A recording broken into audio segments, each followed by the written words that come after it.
기존에 어떤 미생물 제재들이 많이 나와 있죠.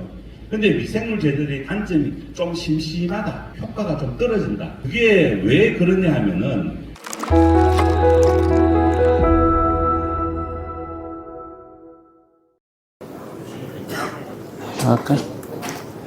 네, 안녕하십니까. 방금 소개받은 서상현이라고 합니다. 제가 오늘 발표하고자 하는 내용은 불안병과 관련된 내용입니다. 불안병과 관련된 내용은 사실 상당히 많습니다. 많은데 오늘 제인데 허락된 시간이 약 20분 정도 허락이 되어 있습니다. 그래서 20분 내에 제가 말씀드리고자 하는 내용은 불안병을 예방하기 위해서는 어떻게 하는 것이 좋겠느냐라는 것 하나와 불안병을 치료하기 위해서는 어떻게 하는 것이 좋겠느냐라는 것. 기존에 어떤 방법이 있었는데 그런 방법 이외에 새로 신규로 각광을 받고 있는 바이오 솔루션과 관련된 내용에 대해서 이야기 드리고자 합니다.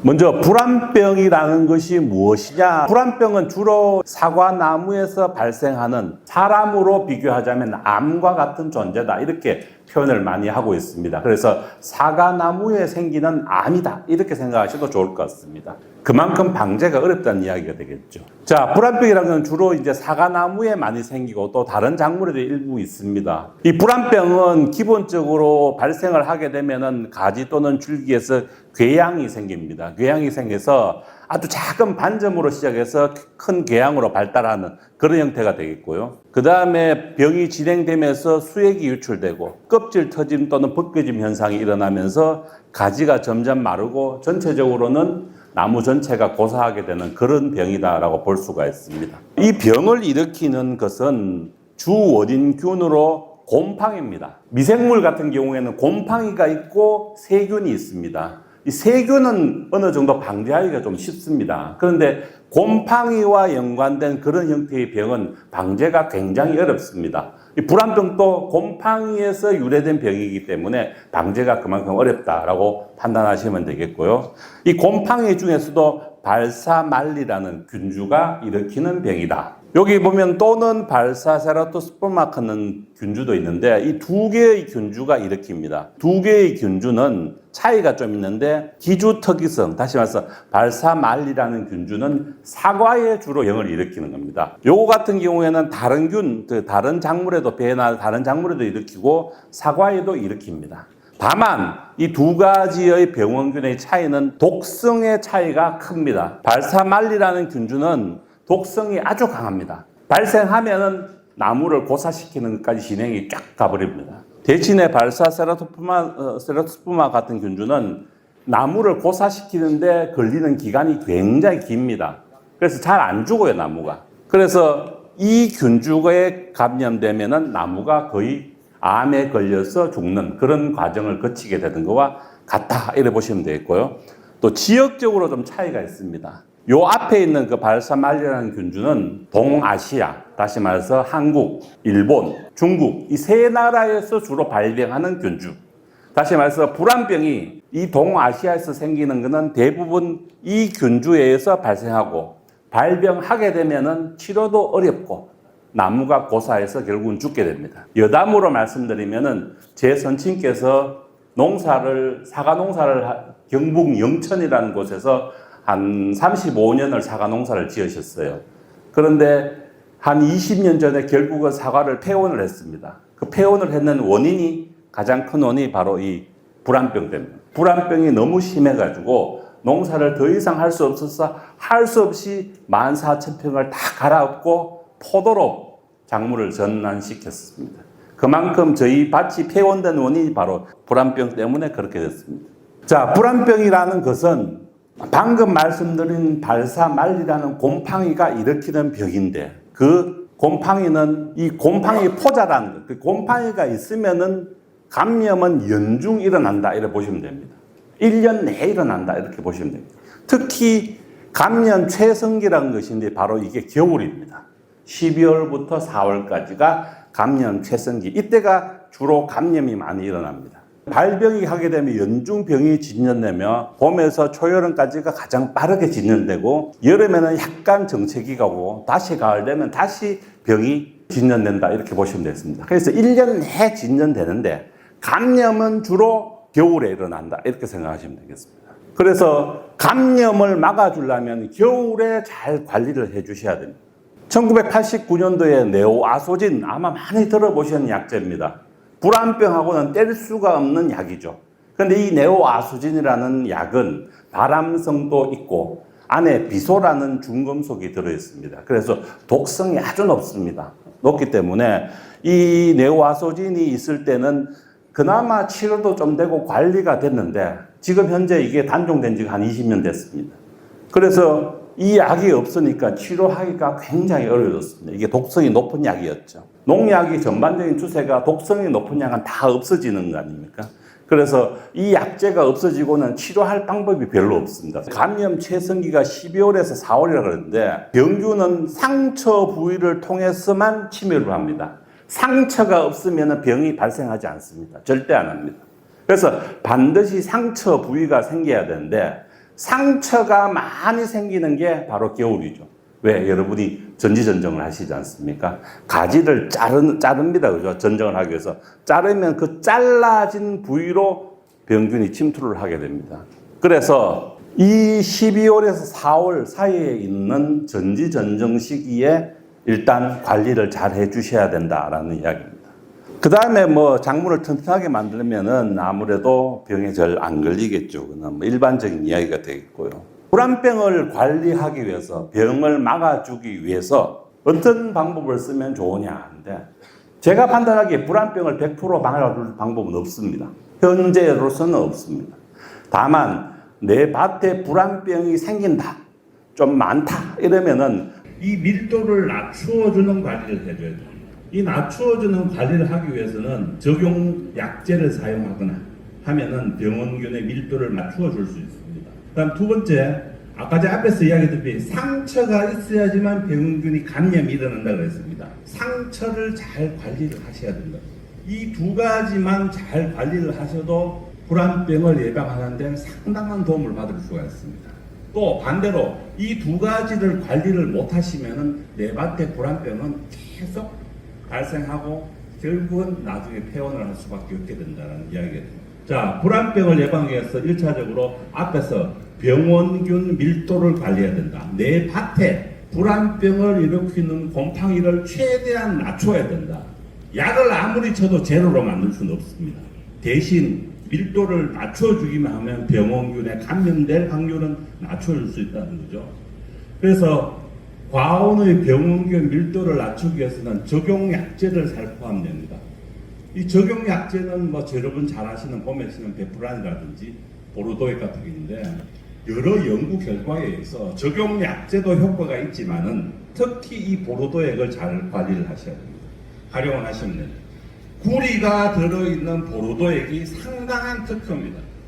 그래서 구리가 들어있는 보르도액, 특히 보르도액을 잘 치시면은 병의 밀도를 낮추어주고 관리하는데 상당한 효과가 있습니다. 그래서 화학 약제도 물론 효과가 있지만 이거에 비해서 보르도액이 훨씬 더 효과가 잘 나옵니다. 그래서 구리가 들어있는 보르도액을 반드시 봄에 또 여건이 허락하시면 수확 후에 살포를 해주시면은 상당한 효과를 볼 수가 있습니다. 그래서 보르도액을 잘 활용하시라. 아주 중요한 이야기입니다. 그 다음에 일반적으로 화학 약제 같은 경우에는 효과와 지속성이 상당히 짧습니다. 잔류가 긴 농약은 다 없어졌습니다. 우리나라 농약에서 작물 보호제 같은 경우에. 그래서 잔류 기간이 길지 않습니다. 일반적으로. 그래서 효과 지속성이 짧기 때문에 이런 지속성이 짧은 부분을 좀 보완할 수 있는 것이 바로 활성 미생물 제제입니다. 이런 것들을 활용하시면 됩니다. 요거에 대해서는 뒤에 더 이야기를 하겠습니다. 그다음 두 번째, 아까 이제 상처에 대해서 이야기했습니다. 수채 상처 관리가 굉장히 중요하다. 왜? 상처를 통해서만 병이 감염된다고 했습니다. 그죠? 상처는 바로 이제 전지전정 가지치기죠. 이 가지치기 한 다음에 그 상처 부위, 가지를 잘라낸 부위에 반드시 약제를 도포를 하셔야 됩니다. 가장 많이 쓰는 게 아마 톱시페스트가 되겠습니다. 톱시페스트는 효과가 그렇게 높지는 않습니다. 높지는 않고 그 약제를 바르면 그 약제를 발라는 부위가 마치 페인트를 칠하는 그런 형태가 되죠. 여러분 잘 아시다시피 그런 형태 같은 이 약제가 마르게 되면은 미세한 균열이 생기죠. 그 생기는 균열 속으로 다시 물이 침투하면서 병균이 들어가게 돼 있어요. 그래서 상처를 관리하기 위해서 톱신 같은 걸 사용하시는 건 좋은데 실제로 톱신 패스트 같은 경우에는 효과가 약간 떨어진다라고 볼 수가 있겠고요. 두 번째, 가장 중요한 이야기입니다. 가지치기 시기를 조절하는 이야기입니다. 내 밭에 불안병이 많다. 그러면 이 불안병을 관리를 해줘야 되는데, 첫 번째 밀도 관리해 주시고, 두 번째 상처 관리를 하시는데, 이 상처가 생기고 나면 이 상처가 빨리 아물어야지 그쪽으로 병원균이 들어가지 않습니다. 그런데 1월달, 2월달 초 이럴 때는 굉장히 춥죠. 이 춥기 때문에 한번 생긴 상처에 상처가 잘 안 아뭅니다. 상처가 아무는데 시간이 많이 걸리죠. 그러면은 상처가 아물지 않으면은 그쪽으로 병원균이 들어가게 됩니다. 우리가 보통 상처를 캘러스 형성이라는 용어를 쓰는데, 우리 사람도 상처가 생기면 그 상처가 딱 아물기 위해서는 낫지가 않고 상처 부위가 두툼해지면서 여기가 아물게 되는 거죠. 만약에 이 상처 부위가 빨리 안 아물게 되면 어떻게 됩니까? 계속 상처가 더 나게 되죠. 마치 우리가 여기 어떤 상처가 생기면 병균이 들어가지 못하게 붕대나 가재 뭐 이런 것들을 더 씌워서 병균이 들어가지 않게 만들어줍니다. 그냥 노출시키면 어떻게 됩니까? 거기에 병균이 들어가면 상처가 더 나게 되고 고름이 생기고 문제가 더 커지게 되죠. 그와 마찬가지로 가지치기 후에 상처를 잘 관리하지 않으면은 이 상처 부위로 통해서 병원균이 들어가게 됩니다. 그런데 이 상처가 빨리 아물기 위해서는 좀 가지치기 시기를 늦춰야 됩니다. 제가 생각하기에는 3월달 하는 게 제일 좋습니다. 3월달. 내 밭에 불안병이 많다. 그러면 무조건 가지치기 시기를 늦춰야 됩니다. 빨라도 2월 중순, 2월 말, 3월달이 더 좋습니다. 그래서 반드시 시기적으로 늦춰줘야 된다. 왜? 상처가 잘 안 아물기 때문에 그 시기에는, 추울 때는, 그래서 늦춰야 된다. 앞에서 제가 얘기했습니다. 밀도 낮춰야 된다 그랬습니다. 상처를 관리하기 한데, 이 상처는 주로 전지전능에서 생기니까 전지전능하는 시기를 갖다가 늦추어주라. 최대한 늦추어줘서 3월 달에 하시는 게 제일 좋고, 허락을 안 하면 2월 말경에 하시는 게 좋다.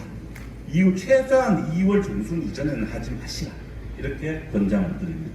자, 불안병 발병후 치료 관리입니다. 아까 전에 병이 발생한다 그랬죠. 병이 발생하는데 이게 바로 곰팡이에서 일어나기 때문에 기존의 약제를 가지고 곰팡이를 컨트롤하기가 굉장히 어렵습니다. 그래서 최근에 제안되는 것이 바로 활성 미생물 제제를 이용해서 살균도 하고, 앞에서 상처가 잘 안 아문다 그랬습니다. 근데 이 활성 미생물 제제를 활용하시면은 환부를 갖다가 빨리 상처를 아물게 해줍니다. 캘러스 형성을 도와주는 거죠. 그래서 상처가 빨리 아문다는 겁니다. 그래서 살균 효과도 강력하지만은 이런 환부를 재생하는 효과가 있기 때문에 상처를 빨리 아물게 해서 병균이 침투하는 걸 막아준다. 두 가지 어떤 복합적인 효과가 있습니다. 그래서 활성 미생물 제제가 최근에 각광을 받고 있다. 이렇게 이야기 드릴 수 있을 것 같습니다. 자, 불안병을 치료하기 위해서 불안병이 발생을 안 할 수는 없겠느냐. 발생하게 되면은 치료를 잘 하셔야 되는데, 치료를 하기 위해서는 일반적으로 병든 조직을 제거해 적용약제를 도포한다 이렇게 되어 있습니다. 옛날에는 네오아소진이라는 것이 있었기 때문에 여기에다가 네오아소진을 도포하면은 병을 치료하는 데 상당한 도움을 받았습니다. 그런데 적용약제가 없어졌습니다. 그래서 기존의 어떤 네오아소진을 대체할 수 있을 정도로 강력한 살균 효과가 있는 제제가 지금 현재는 없습니다. 물론 적용약제는 있지만은 네오아소진만큼 효과를 내기가 어렵다라는 이야기입니다. 그래서 우리는 살균 효과도 있고 조직을 재생하는 빠른 상처 치유 효과도 있는 형태로 바이오 솔루션을 이용해서 하는 그런 형태로 치료 방법을 제안하고자 합니다. 자, 살균 효과는 앞에서 이야기했지만 기존 약제, 농약들이 그 네오아소진이 없어지고 약효가 떨어지는 문제가 있고 지속성의 한계가 있기 때문에 새로운 형태의 바이오 솔루션이 필요할 것 같고, 그 다음에 기존의 화학제는 상처를 치유하는 효과, 상처를 빨리 아물게 하는 효과는 없습니다. 기본적으로. 그래서 새로운 바이오 솔루션을 이용해서 빨리 상처를 아물게 하는 그런 형태의 제형이 좋겠다라고 생각을 하고 있습니다. 바이오솔루션 소유사는 세계 시장에서 지금 굉장히 많이 점유를 하고 있습니다. 특히 화학과 생물학을 갖다가 합천한 형태의 솔루션 형태의 제형이 상당한 각광을 받고 있습니다. 왜? 기존에 하고 있던 농약들, 옛날에는 맹독성 농약이 있었죠. 고독성 농약. 이런 것들은 약 한번 뿌리면 병균, 해충 다 죽었어요. 근데 지금은 뭡니까? 그런 독성 있는 농약들이 다 없어졌습니다. 그래서 현재는 병 방제라든지 이런 것들이 굉장히 어렵죠. 어렵기 때문에 새로운 형태의 제형, 바이오 솔루션이라는 형태의 제형이 최근에 많이 각광받고 있다. 이렇게 생각하시면 되겠습니다. 불안병 방제에 사용하는 그 바이오 솔루션 관련된 활성 미생물은 최근 연구들이 보면 바실러스 벨리젠시스라는 미생물이 각광을 받고 있습니다. 이 미생물에 대해서는 여기 보면 애플 발사 탱크라는 게 바로 이게 불안병입니다. 사과 불안병을 이야기하는 거. 이 병을 방지하기 위해서 이 미생물을 활용하는 것이 좋겠다라는 논문입니다. 최근 논문. 그 다음 밑에 보면은 바실러스 벨리젠시스라는 미생물을 가지고 식물 병을 갖다가 방지하는 데 사용한다 하는 그 논문인데 이것도 불안병과 관련된 논문입니다. 세계적으로도 우리나라뿐만 아니라 다른 나라에서도 이 불안병을 방지하기 위해서 바실러스 벨리젠시스라는 미생물을 활용한 연구들이 최근에 많이 보고되어지고 있습니다. 그래서 불안병을 위해서 이 활성 미생물, 앞에서 말씀드린 바실러스 벨리젠시스라는 미생물을 이용해서 아주 건전한 개체를 만드는, 건전한 과수를 만드는 방법을 사용하고자 합니다. 바실러스 벨리젠시스라는 미생물은 최근에 우리나라뿐만 아니라 다른 나라에서도 이 불안병 아니고 다른 병에서도 곰팡이 병을 방지하기 위해서 연구를 많이 하고 있는데요. 이 미생물의 특징에 대해서 살펴보면은 생물 방제제, 다시 말해서 농약과 같은 역할을 하는 그 미생물이고 식물 생장을 촉진하는 미생물입니다. 그래서 두 가지 효과, 농약과 같은 효과도 있고 식물 생장을 촉진하는 효과도 있어서 각광을 받고 있다라고 생각이 되어집니다. 이 균주의 생리학 특징은 여러 가지가 있습니다만 다만 내생 포자라는 걸 형성하기 때문에 제재하기가 좀 쉽습니다. 왜? 이 균은 환경에 나가서도 잘 안 죽어요. 잘 살아남고 병균하고 싸워가지고 이겨내는 힘이 강력합니다. 그래서 이런 특징이 있고요. 그 다음에 항균활성은 이 미생물 전체 유전자의 약 한 10% 정도가 항균 물질을 생산하는 유전자를 갖고 있습니다. 그래서 굉장히 다양한 항균 물질, 또 강력한 항균 물질을 생산한다고 알려져 있습니다. 여기 보시면 다양한 항균 2차 대사 산물을 생산한다고 되는데 그 2차 대사 산물의 두 가지가 리포펩타이드와 폴리케타이드라는 물질입니다. 리포펩타이드라는 물질은 펩타이드에 지질이 붙어 있는 그런 형태의 물질인데 이 리포펩타이드는 주로 병원균의 세포막, 다시 말해서 물리적인 파괴를 담당하는 그런 물질이 되겠고요. 뭐 설펙틴이나 팽지신이나 이툴린 같은 물질이 있고요. 폴리케타이드 같은 경우에는 대사 과정을, 다시 병원균의 대사 과정을 파괴하는데 쓰이는 그런 물질들입니다. 앞에서 말씀드린 리포펩타이드 같은 경우에는 물리적 파괴를 유도한다 그랬습니다. 그래서 곰팡이의 군사를 갖다가 형태학적인 변형을 일으켜서 파괴하는 그런 형태가 되고요. 여기에는 이 툴린이나 팽지신, 설펙틴 같은 것들이 알려져 있고 이 물질에 대해서는 상당히 그 각광을 받고 있습니다. 요 미생물 아니고 다른 미생물에도 일부 나오는 형태의 리포펩타이드 물질인데 강력한 살균 효과를 갖고 있고 다양한 형태의 기작을 갖고 있습니다. 그래서 다양한 형태로 여러 가지 기작으로 병원균을 죽이는 형태다라고 보실 수 있겠습니다. 그 다음에 그 초점을 맞추는 항균 이사제사 산물은 폴리케타이드입니다. 폴리케타이드는 화학적 대사 과정을 파괴하는, 다시 말해서 곰팡이의 화학적인 대사 과정을 파괴하는 그런 형태입니다. 그래서 항균 활성을 나타내고 또 한 가지는 여기 보시면 켈러스 유도 촉진으로 상처를 빨리 아물게 한다.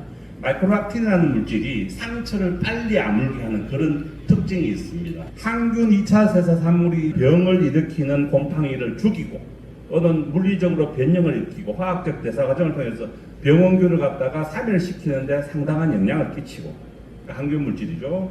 그 다음에 앞에서 말씀드렸다시피 이 켈러스 유도 촉진으로 해서 상처를 빨리 아물게 하는 그런 복합적인 능력을 갖고 있습니다.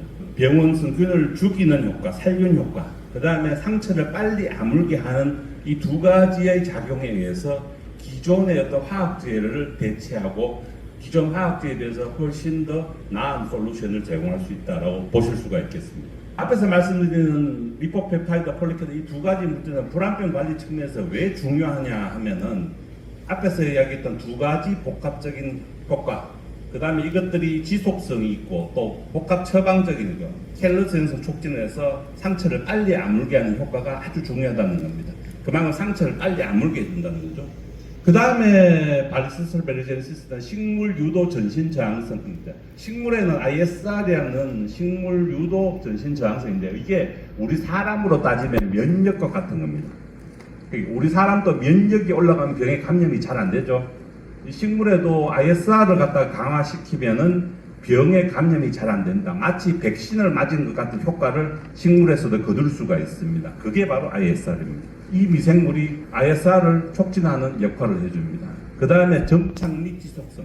이게 이제 상당히 중요한 개념인데요. 실제로 이 개념은 무슨 말이냐면은 내가 활성 미생물을 거기다가 뿌렸습니다. 뿌리면은 그 미생물이 환경 중에서 살 수가 있느냐라는 게 굉장히 중요한 면입니다. 기존에 어떤 미생물 제재들이 많이 나와 있죠. 근데 미생물 제재들의 단점이 좀 심심하다. 효과가 좀 떨어진다. 그게 왜 그러냐 하면은 이 미생물이 환경 중에 살포되었을 때 거기 들어가서 과연 거기서 살 수 있느냐는 거죠.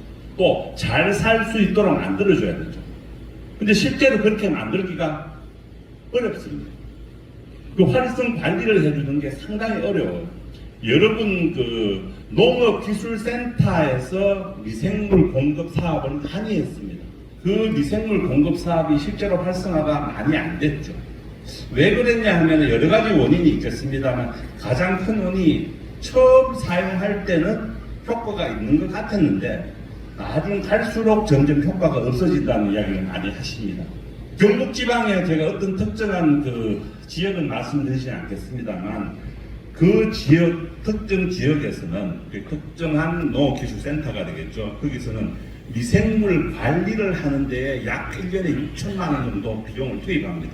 왜 그러냐 하면은 그 미생물이 활성을 계속 유지할 수 있도록 유지 관리하는 비용이 이 정도 든다는 이야기입니다. 이 바실러스와 관련된 이런 미생물 우리가 보통 고초균이라 그러는데 고초균은 땅에서 있을 때는 다른 균하고 싸우면서 내가 획득한 형질이 있습니다. 좋은 형질을 획득했죠. 근데 이놈을 좋은 환경에서 탱크에서 배양을 아주 맛있는 밥을 먹이면서 따뜻한 환경에서 배양을 하면은 이놈이 자기가 원래 갖고 있는 능력을 잃어버립니다.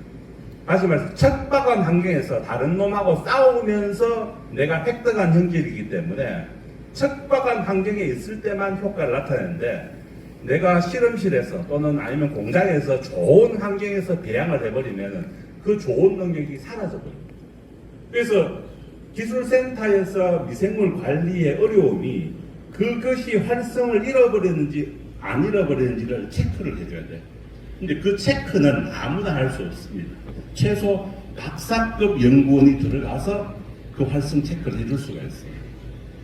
그래서 지금 기술센터 같은 경우에는 그런 인력이 없죠. 그래서 실제로 각 기술센터, 다 그렇다는 아닙니다만 많은 기술센터에서 미생물 배양을 했는데 활성이 없는 미생물을 배양하는 경우가 많습니다. 그래서 그게 약간 문제가 있는 거죠. 그래서 그 활성을 잘 관리해줘야 된다는 이야기입니다. 불안병은 예방과 치료가 중요한데 예방을 하기 위해서는 투트랙, 밀도 관리, 적용 약제도 있지만 반드시 보르도를 갖다가 살포를 하시라 라고 이야기했고요. 상처 관리인데 상처 관리는 톱신 패스트를 보통 도포를 합니다. 도포를 하는데 책에는 보면 톱신 패스트를 도포를 하고 거기를 비닐로 씌우라고 되어 있죠. 왜 비닐로 씌우라고 하면 발라두면 마르면서 금이 가죠. 미세한 금이 가면 다시 거기다 물을 타고 병원균이 침투합니다. 그렇게 하게 하지 않기 위해서 비닐을 씌우라 그러는데 상처에 비닐을 다 씌우기가 힘들죠. 전정했는데 다 약 바르고 비닐 씌우고 하기가 어렵습니다. 그래서 새로운 형태의 예방 방법이 필요하다. 병이 예방되면 제일 좋지만은 예방을 최대한 했지만은 병이 걸렸을 때는 강력한 치료 방법이 필요한데 리포펩타이드라는 것, 폴리케톤이라는 이 두 가지의 펩타이드가 두 가지의 복합적인 작용을 나타내는 것이 중요하다고 그랬고 그리고 빠른 상처 치유 효과가 반드시 있어야 된다고 했습니다. 그 다음에 마지막은 살균 지속 효과. 내가 미생물을 뿌렸을 때 그 미생물이 그 감까지에 묻어가지고 사라져야 돼요. 사라지려고 하면은 미생물 활성을 최대한 잘 관리를 해줘야 됩니다. 그래서 이런 세 가지의 복합적인 효과가 있는 형태의 치료 방법이 중요하겠다라는 거죠. 그래서 저희들은 이 신규 바이오솔루션 브랑킬이라는 제품을 만들었습니다. 앞에서 말씀드린 바실러스 벨리젠시스라는 미생물을 활용한 새로운 형태의 제형입니다. 이 브랑킬은 앞에서 말씀드린 바실러스 벨리젠시스와 안정화 제제를 사용해가지고 복합 바이오솔루션 제제로 만들었습니다. 앞에서 얘기했듯이 강력한 살균 효과, 리포펩타이드라는 물질과 폴리케타이드라는 물질을 두 가지가 강력한 살균 효과를 나타내고, 그 다음에 폴리케타이드에 있는 물질이 상처 치유 효과, 다시 말해서 빨리 상처가 아물게 하는 거. 그러고 우수한 군집, 다시 말해서 거기서 살아서 군집을 형성해서 미생물이 계속적으로 항균 물질을 분비하도록 만들어주는 그런 효과입니다. 이런 복합적인 효과를 이용해서 만드는 것이 브랑킬입니다. 전정을 하실 때 상처 부위에부터 예방, 뿌리면서 예방을 하실 수 있는 그런 형태가 되겠죠. 유기농업 자재, 병해 관리용 자재로 등록이 되어 있고요. 이런 형태로 생겼습니다. 그래서 이렇게 스프레이 형태, 여러분 아시는 그 락스 아시죠? 락스 이렇게 뿌리게 되어 있습니다. 그죠? 그거하고 똑같이 생겼습니다. 기본적으로. 여기 코크를 살짝 제끼면서 요거 틀면은 그래 틀어가지고 뿌리면 되는 형태입니다. 도구, 다시 말해서 발라줄 때에 병반이 있는 곳에 발라주면은 붓 같은 거로 기존의 톡신 같은 거 발라주면은 붓에 또 오염이 되겠죠. 다시 말해 도구를 타고 옮겨가는 형태가 많기 때문에 요거는 도구를 쓰지 않고 뿌려줄 수 있는 스프레이 형태이기 때문에 사용 도구에 오염이 없습니다.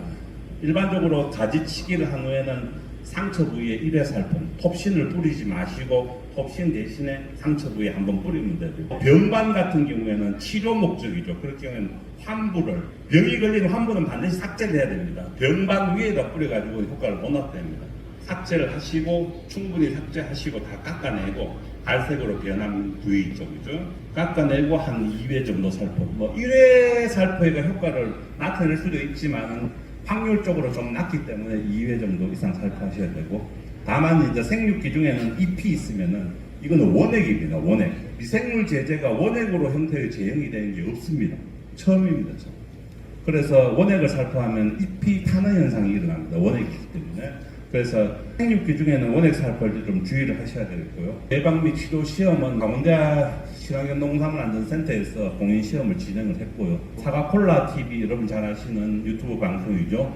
거기에 이제 불안병 치료와 관련된 내용에 대해서 제가 한번 이야기를 한 적이 있었습니다. 그걸 내용을 또 참고하시고 도움이 될 것 같습니다. 앞에서도 이야기 드렸지만은 병을 관리하기 위해서는 예방이 중요하겠죠. 예방하기 위해서는 밀도 관리를 반드시 하셔야 되겠습니다. 적용 약제를 뿌리시거나 특히 보로도를 권장을 드립니다. 구리가 포함되어 있는 보로도. 그 다음에 상처를 잘 관리하셔야 됩니다. 상처 부위에 톱신을 바르고 그 위에 비닐을 씌우시든지 아니면 브랑킬을 뿌려주시든지 그렇게 관리하시면 되고요. 그 다음에 만약에 그렇게 예방을 했는데도 불구하고 병이 발생했다. 그런 경우에는 병반을 깨끗하게 깎아내고 그 깎아내는 부위에다가 뿌려주시면 됩니다. 스프레이 형태의 뿌려줘서 관리를 하시면 된다. 여기까지가 제가 준비한 내용이고요. 또 한 가지 더 마지막에 말씀드리고 싶은 거는 시중에 불안병을 관리하는 약제가 많이 나와 있어요. 나와 있는데 아마 사용을 많이 해보셨을 겁니다. 그런데 최근에 제가 보니까 약제가 농약이나 병의 관리용 자재로 등록되어 있지 않고 비료로 등록해서 판매하는 약제들이 많이 있습니다. 그런 약제들은 병을 관리해서 등록되어 있는 약제가 아니에요. 그런 약제에 현혹되지 마시기를 바랍니다. 보르드액을 예. 봄, 가을로 치게 되면은 예방 차원에서는 확실히 효과가 많아요. 밀도를 낮추어주는데 밀도를 굉장히 큰 낮춘다는 효과가 거죠. 있습니다. 제가 생각하기에는 일반 적용 약제에 비해서 더 효과가 강하고 더 지속 기간이 깁니다. 일반적으로 보로도가. 그래서 내 밭에 불안병이 많다. 그러면 보로도를 꼭 활용하시라. 구리가 들어있는 보로도, 아연 보로도 말고요. 뿌리가 들어있는 보르도를 반드시 활용하시라라고 이야기를 드리고 싶습니다. 예. 그러면 여기까지 하고 더 질문 있으면 밖에서 질문을 받도록 하겠습니다. 경청해 주셔서 감사합니다. 다시 한번 큰 박수 부탁드리겠습니다.